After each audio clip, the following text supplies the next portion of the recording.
Sir movie ಈಗ ತಾನೇ ನೋಡ್ಕೊಂಡ್ ಬಂದ್ರಿ, ಏನ್ ಅನಿಸ್ತು ಮೂವಿ? ನಿಜವಾಗ್ಲೂ ಇವತ್ತಿನ ಒಂದು ಒಳ್ಳೆಯ ಸಂಕೀರ್ತನ. ನಿಜವಾಗ್ಲೂ ಆ ಒಂದು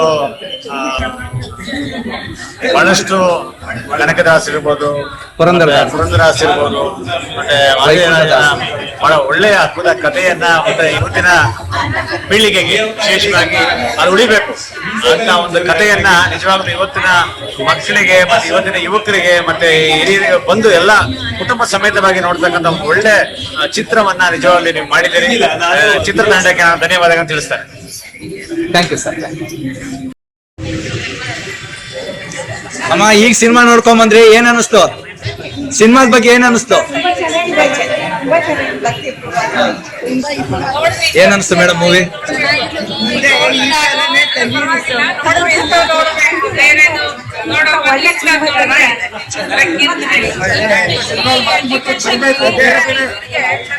ಮತ್ತೆ ಬರ್ತಾ ಇದ್ರೆ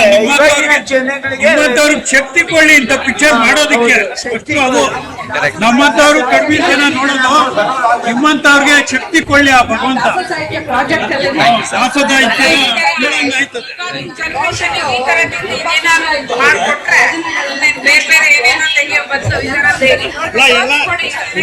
ನೋಡ್ಬೇಕಲ್ಲ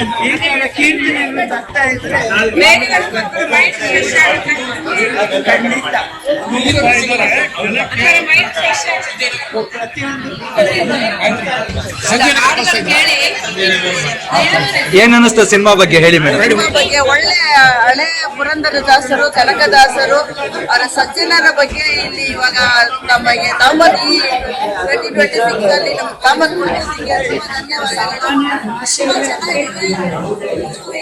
ಚೆನ್ನಾಗಿ ಮಾಡಬೇಕು ಅಂತ ನಮ್ಗೆ ಅನಿಸ್ತಾ ಇದೆ. Thank you. ಮೂವಿ ತುಂಬಾ ಚೆನ್ನಾಗಿದೆ. ದೇವರ ಭಕ್ತಿಯನ್ನು ನಮ್ಮಲ್ಲಿ ತುಂಬಿ ಪ್ರಧಾನವಾಗಿ ತುಂಬಾ ಚೆನ್ನಾಗಿದೆ. ಭಕ್ತಿ ಪ್ರಧಾನವಾದ ಸಿನಿಮಾ ಇದು. ತುಂಬಾ ಒಳ್ಳೆ ಎಲ್ಲರೂ ನೋಡ್ತಕ್ಕಂಥ ವಿಷಯ. Thank you. ಅಮ್ಮ ಏನ್ ಅನಿಸ್ತು ಮೂವಿ ನೋಡಿ?